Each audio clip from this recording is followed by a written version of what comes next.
We'll start this meeting of the board of the Thursday, September 19th, 2024 meeting. Call to order. Do we have any public comments or community comments today? Hearing none, I'll need a motion to approve the minutes of the regular meeting of August 7th. Have a motion? Motion by Bethany. Second? Second by Mr. Landry, Trustee Landry. All those in favor? Aye. Opposed? Hearing none, we'll move on to the chairman's report. We have a couple motions tonight. First and foremost, motion that we have is each September, the Board of Trustees appoint a risk management officer. This officer will conduct environmental scanning through a variety of means to identify potential risks and take action to mitigate those risks. The risks and actions will be reported out to the board annually. Recommendation, the President recommends that the Vice President of Administration and Finance, Chessie Hulsaver, be assigned to the duties of Risk Management Officer for the 2024-2025 academic year, and that's in the form of a motion. Do I have a second? Second by Jack Wilson, Trustee Wilson. Any comment? All those in favor? Aye. Opposed? Hearing none, motion carries. Cassidy, we have another Jeff. Okay, my second motion I have, the background is motion for employment supervisory authority of the board over the president. This came about because the new chancellor is kind of asserting his authority where it doesn't belong. So we're going along with a lot of the other community colleges, and whereas New York State Education Law Section 6306 specifies that Fulton-Montgomery Community College shall be administered by the Board of Trustees, 5 appointed by the local legislative body or board, 4 by the governor, and 1 elected from the student body.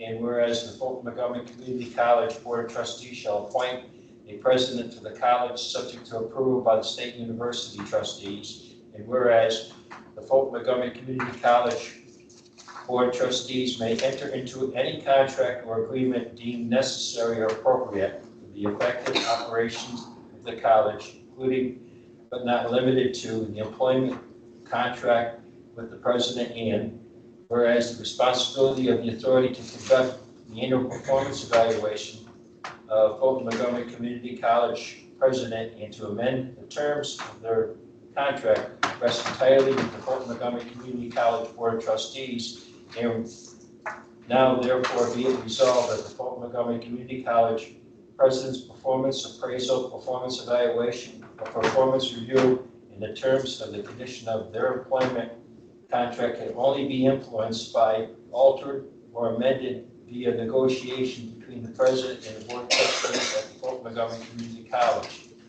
Do we have any discussion on this matter? Just to give a little bit more background, the Chancellor has started with new presidents who have been in the last year, setting appointments with them, and he's asserted, as the Chair has indicated, that it is his authority to conduct the performance appraisals of community college presidents. It is his authority to be involved in the contract negotiations between the college and the president, and that henceforth the searches for new community college presidents will be managed as they are for state-operated campuses, essentially removing the control of the local board, as has been the case and what the New York Community College Trustees assert is embedded in state law. The Chancellor they've met with the Chancellor, they've talked with the Chancellor about this. The Chancellor is adamant that he is within his legal rights and he's digging his heels in on this subject. And so NYCCT is asking each community college to pass this resolution. They drafted this language so that they can essentially demonstrate to the Chancellor that it isn't one community college or 2 community colleges that feels this way, and that that we have a united front when it comes to dealing with the relationship between the board of the community colleges and their president. So, you know, they had their opportunity 50 years ago to make community colleges state-operated campuses. They went in a different direction and made them under local control with the sponsor county model and ceded that authority. And in fact, it is, according to legal experts, not named me, that is how it's defined by law. So that's the background of where this came from. And I'm sure this will be a hot topic at the trustee conference coming up in a week or so. So do we have any other comment on it? If not, I'm drawing a blank at what the type of motion it would be, but I think there's a motion that we can make by acclamation where it's like the entire board is sponsoring and seconding the motion to like show our unanimous support for that. So I would suggest that that's how we handle it. okay. So I have a motion by the whole board. All those in favor? Aye. Any opposed? Hearing none, motion passed. Sounds like they're trying to take our Authority away. from us, Yeah, they want to be able, they want to be able to control the president and, you know, his evaluation, and they want to be able to select the president. We're not going to do that. And set the terms and conditions of their appointment. Right. Which we do. Finally, on communications from the chair, this was received by Dr. Tucker Miller just today. As you know, the Senior Vice Chancellor of Community Colleges and the Education Pipeline, Johanna Duncan-Fortier, is retiring later this month following a career of dedicated service. As a privilege and honor of Johanna's contributions at the August meeting at the SUNY Board of Trustees, and I hope everyone takes the opportunity to express their gratitude to Johanna in the coming days. We will soon begin the process of identifying the next leader of the Office of Community Colleges in partnership with the leading national security search firm. In the meantime, I have asked Associate Vice Chancellor and Chief Deputy for Student Success, Valerie Dent, to serve as interim Vice Chancellor for Community Colleges effective Wednesday, September 25th. Valerie is a skilled and trusted member of my cabinet, knows our campuses well, and has seamlessly steered offices forward during the period of transition, including previously serving as SUNY Interim Chief Diversity Officer. SUNY community colleges are engineered for upward mobility and economy opportunity prior to success of our system and state. And in the years to come, we are looking forward to building on the great momentum that Johanna has fostered. Sincerely, John B. King Jr., Chancellor, SUNY. The one thing that I would think we should do is, I don't know if we've done it yet, is maybe a commendation or some sort of recognition to Johanna. Yes, we will do that, and I will be attending a recognition event next Tuesday, and I will present her with that. Okay. recognition. Pardon? Yeah, go ahead. Should we do that as a form of a motion for the whole board? Yes, and then we'll have that in minutes. We'll get that. Okay, so I have a motion to recognize Johanna for all the support she's given FMCC over the many vast years she served as Chancellor, Vice Chancellor for Community Colleges. Do I have a motion? Motion by Grant, seconded by Jim. Any discussion? All those in favor? Aye. Opposed, hearing none? We'll move on to the President's report. Thank you, Mr. Chair. As far as our budget process is rolling along, we have two county approvals. We submitted the budget to SUNY. SUNY board did not hold their customary September meeting, so they're planning to act on all community college budgets at their next regular meeting, which I don't know if they've set a date. If they go by their schedule, it's in November, but in terms of how that impacts us, it's not really expected to impact us. terms of the state aid payments, but, so that, this isn't the first time this has happened, even in the last 4 or 5 years that they've delayed acting on the budgets, but just to keep you informed.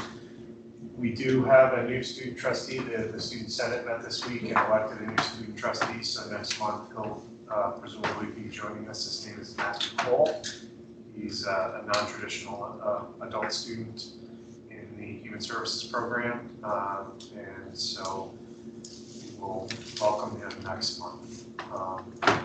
Yesterday, Nathan Littauer in Fulton County had a mass casualty drill, and we had 22 of our criminal justice students participate in that drill. And typically, whenever they do that, we have a pretty good show, so we're happy to support that event. At your places, and this was in your packet as well, but just as a reminder, next week we are co-hosting along with a variety of agencies you can see at the top an event on semiconductor manufacturing. There'll be breakfast, panel discussions, lunch, and college tours for those who are interested and able to attend. If you are intending to go, there is an RSVP. It's free, but if you want to go, they're looking to have people register for that. And then we mentioned the trustee conference is coming up on the end of the week after next, so the end of the first part of October. We were invited to participate in a panel discussion on high-cost health programs. So our Director of Nursing, Eileen Casey, will be participating on a panel on Friday. So I will be there on Friday as well, and I know some of you have signed up, so I look forward to seeing you there. That should be a good event, and I think there's going to be a lot for the community college trustees to talk about. Not only are they going to be discussing the challenges put forth by the new chancellor, they're going to be talking about advocacy efforts for community colleges, and they're formulating their ask as we approach the budget season for New York State. They're looking for about a $100 million increase to community colleges overall to try to bring our funding as a sector up to a more equitable basis. We had discussions about that last year. The ask is really the same. I mean, we aren't funded. We have nearly half of the students in the system, and we receive significantly less funding from the state, and so we're asking for that to be improved. So there'll certainly be discussion about that, and it's a good networking opportunity. And for those of you who are fairly new to the trustee role, it's really a good opportunity to meet other trustees and learn more about how trusteeship works. So that concludes our report. Thank you, Mr. President. Move on to foundation reports. I apologize. I have one more item for us to discuss. So this is again in the this is at your place. Marked confidential proposed resolution draft. So this is there was a bill that was approved by the Senate, and I communicated this out to the trustees recently. There was a bill passed by the Senate in the last legislative session. It did not get passed by the Assembly, but it's been picked up and sponsored by an assemblyman moving forward for this year. And it is, the root of this is that NYSET has been pushing to have a faculty member added to the Board of Trustees for community colleges. In discussions with the assemblymen and senators that have been involved with supporting this bill, their response is, well, NYSET approached us and said they wanted this, but we didn't hear anything from you guys, so we assume it's okay. And that was, again, this is an NYCCT advocacy effort. Their response was, of course, we're not in favor of this, and in fact, we think it is also contradictory to education law. So this is, I'm not asking you to take action on this tonight, I'm just, take a look at this. Again, I believe this will be a discussion topic at the trustee conference as well. And if this is something that you feel is appropriate as a board that you want to pass, we can tackle this at a future meeting. Any questions? Yeah. I just have a comment. Yes.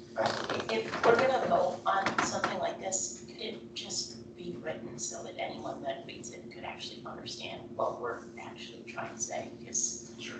it is wildly, like, I read legal documents for a living, and we basically could say much more simply, like, we don't believe that the faculty members, you know what I mean, like, we're really, like, it's impossible to ascertain. But I don't know the name of the attorney that drafted this, but NYCCT had engaged an attorney that. Right, I mean, I just think, like, if this were published in the newspapers, it doesn't tell anybody what we've done, like, I'd like it to be. Right, I don't we even can craft it however we want it to be. And I agree, when I read it, having heard the conversations and the discussions around it, and then reading this was very.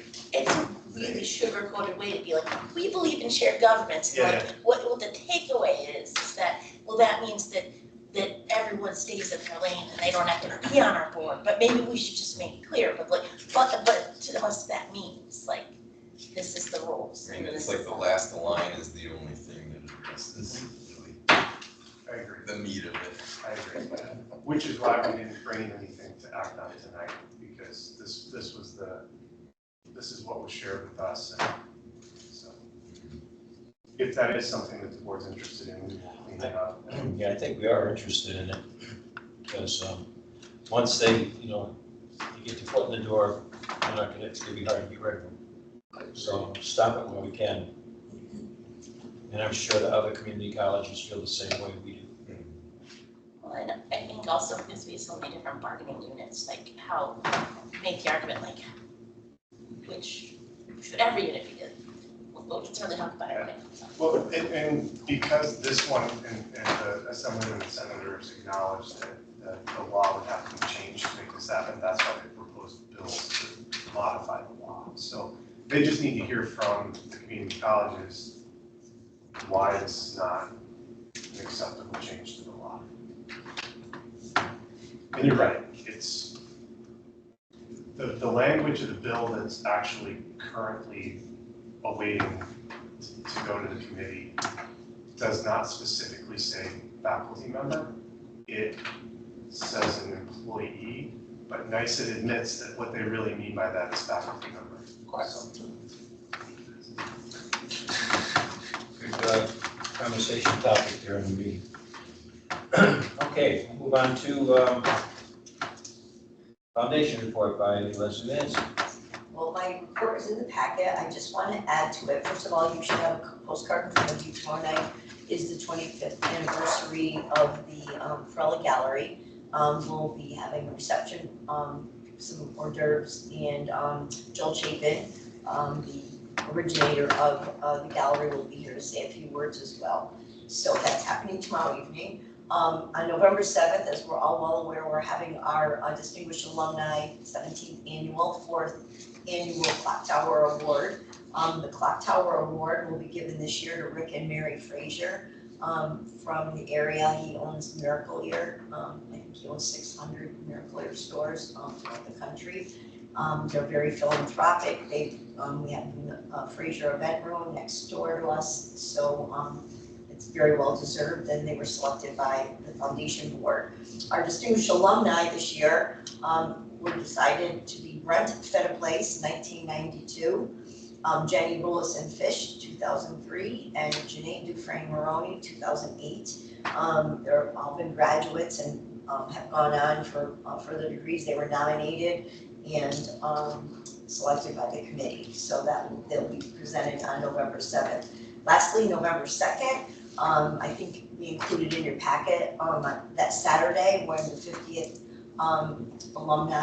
soccer alumni will be here on campus, plus the additional soccer alumni, and they will be playing some of our student soccer players. They're in their late 60s, and they're looking forward to a little fun that day.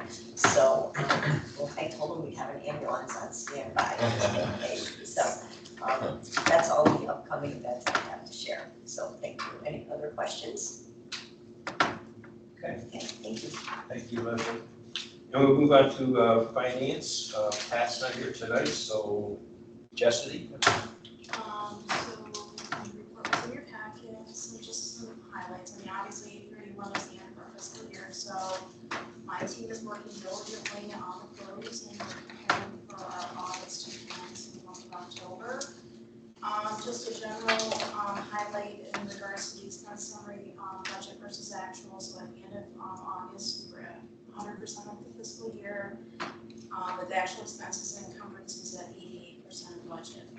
Finance data for the period of 9/1/23 to 7/31/24, which accounts for 92% of the fiscal year, represented 102.7% of the tuition budget, while the expenses incurred represent 11 months at 80.3% of the budget. And again, those numbers will be more firmer as we progress through the close, and we're currently just cleaning out accounts. So that concludes my report. Okay, we do have one motion, and that's the motion for presidential salary and benefits. In accordance with the contract between the Board of Trustees at Fulton-Montgomery Community College and Dr. Greg Druckenmiller, President, the evaluation was completed by the board in its July 2024 meeting.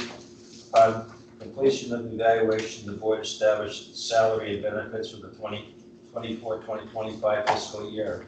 The recommendation is the chair of the board recommends that the board approve a 2% salary increase for Dr. Druckenmiller for the 2024-2025 fiscal year, retroactive to September 1st, 2024. All other provisions of the contract between the Board of Trustees of Fulton-Montgomery Community College and Dr. Druckenmiller remain as written in the contract, and that's in the form of a motion. Do you have a second? Second. Any discussion? All those in favor? Aye. Opposed, hearing none, motion passed. Thank you. Okay, we'll move on to buildings and grounds. Thank you, Mr. Chair. Your written report is in your packet. We just want to bring a couple things to your attention. The paving phase 1, the Fulton County Board of Supervisors approved the board to culvert construction on the 12th of August. Montgomery County Legislature approved the award on August the 27th. So both legislative bodies have also approved a contract for CT&L for engineering services. We also want to point out to you that we have had several repairs to central boilers, and a nearing completion will be ready for this upcoming heating season. I do have one amendment to that, which is in the process of those repairs, we discovered that there's probably some significant repairs that are going to be required for one of our boilers. So we're awaiting the final cost estimates for that, but that could be an unpleasant surprise. But these are our original central boilers that have been here since the campus was built, and while they don't make them like they used to, they also don't last forever. So we are currently evaluating what repairs need to be done to those boilers, and we'll keep you posted as to what impact that has on our bottom line. Okay, Mr. Chair, that concludes our report. Thank you, Trustee Landrieu. Any questions? No questions. And now we'll move on to academic affairs. Thank you, Mr. Chair. Yeah, just there's a lot going on. Obviously, we start a new year. I will touch on a few things here. Collaborative career learning has a total of 33 enrolled students, with 8 of those being continuing students in fields such as patient care, cultivation techs, medical office, medical assistants, and IT support clerks. So it's a great program, and they're continuing to do their great work.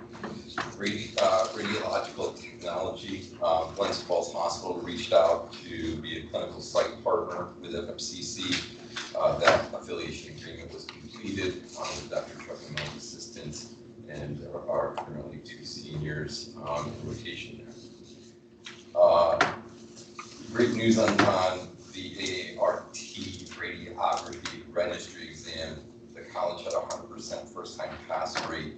And if you look at the table, the average is 84% across the community colleges. So it's great work on that group, and look forward to seeing what they do in the future. There are a couple of alumni spotlights, one from 2023, one from 2024. Read through those today. Really outstanding work that these folks are doing, these alumni. I encourage you all to take a look at that and really share their good work. Christy Davis, the Director of External Partnerships and Applied Learning, reported that FM was able to purchase $35,000 of new AC and heating equipment for the HVAC lab, and that was through the SUNY HVAC High Needs Grant that was completed in June. So appreciative of that work, and I'm sure the students are as well. Like I said, a lot going on. I encourage you all to read through this, but that would conclude my report. Thank you, Trustee Preston. Any questions for Trustee Preston? If not, we'll move on to student affairs with Trustee Perry. Thank you. The full report is in our packet. Here's some highlights. Both the EOP and the LPP concluded their summer programs in August. The men's and soccer team and the women's volleyball team have started their fall seasons, and all indications are that both teams are going to have a great competitive season again this year. The series of new student orientations concluded on the 22nd of August with 130 students in attendance, and September 3rd wrapping up with 107 students attending in person. 10 new students, student peer mentors have registered for training and will be assisting our student success team. The TRIO program held its Kickstart program with 31 new students to get ready for the semester. And finally, just want to congratulate our FMCC student, Michael D'Angelo, who was selected to the SUNY Disability Ambassador. He will work with both FMCC student affairs staff as well as the SUNY Systems Administrator to provide representation for the Student Empowerment Day and attend monthly meetings with the Assistant Director of Resources for Students with Disabilities in SUNY Systems. So that is awesome. So congratulations to Mike. That is all I have to report. Thank you, Trustee Perry. Any questions? If not, we'll move on to diversity, equity, and inclusion with Professor Blatt. Am I getting it right yet? Smith? I'm getting, before, I know I got a mental block in my head. It's actually a hard one to get a handle on. All right, so there are a few things going on here. We have a climate campus survey that SUNY wants us to administer, and we're in the process of getting that one out there starting in October. Both students and employees are going to take that one. Hopefully we'll get a good response rate. And one of the things that SUNY does is use that information to determine what kind of trainings might be necessary or needed at the school. Some of the other days that come out, you may be hearing the music playing out here. It's Latino theme. So that's a nice thing to hear. It's Hispanic Heritage Month that's being that we're doing. There's going to be quite a few events with that. In my class, I was given a PowerPoint to identify these people, based on different classes, awareness about that, and try and use some literature that helps, again, bring awareness to the reason why the month is there and why we celebrate it. The International Day of Peace is dear to my heart. That's the 21st. It's cultivating peace. Check out that website one day. It's got quite a bit going on. We usually make a bunch of peace screens with students during that week. We try and do it mindfully and with awareness that why you might actually be doing it. Other than that, we have a list of other activities. If you have any interest, any questions, let me know. Any questions? Thank you very much, Ken. We'll move on to policy with, accreditation. Thank you, Mr. Chair. Just a couple of brief things.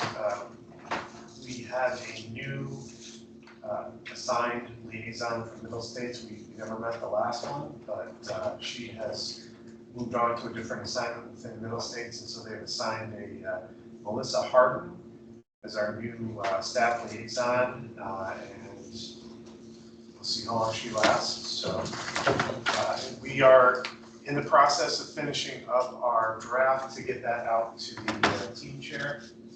And as a reminder, the team chair is scheduled to come to visit just prior to well, they'll be here most of the day on the next month's trustee meeting. They will meet with the trustees before the trustee meeting next month. And then we'll get some feedback from him as we begin to organize our visit, which happens in early April of next spring. And we have also begun planning for a mock visit to help the campus get ready for that. That'll also take place in the spring. That concludes my presentation. Thank you, President Truckham. And now we'll move on to personnel with trustee. So just a handful of updates in your report, not too much. There are always a handful of searches in various stages of progress, but we had 2 resignations. Gabby Albright as recruitment coordinator was effective August 30th, and was sad to hear the news. Happy for Dan though, but Dan Fogarty left. He was the associate dean of academic affairs. His last day was effective September 6th. Couple of promotions, Jessica Virtue from HR assistant to HR administrator, and Kelly Hamilton from LPP counselor to director. And we have a new math and science instructor. That concludes my report. Okay, thank you, Trustee Lee. Any questions? No? We'll move on to policy. Now, I was policy person at one time, and I could feel for Jack not having anything to say. But tonight, Trustee Wilson has a bunch. I get to be the star of the meeting. Yeah. The first is the revised policy 3051 on Title IX. I'll read the background. On April 19th, 2024, the U.S. Department of Education released its final rule to fully effectuate Title IX's promise that no person experiences sex discrimination in federally funded education. Before issuing the proposed regulations, the department received feedback on its Title IX regulations as amended in 2020 from a wide variety of stakeholders. The regulations draw on the department's engagement with tens of thousands of students, parents, educators, state government representatives, advocates, lawyers, researchers, and representatives from elementary schools, secondary schools, and post-secondary institutions.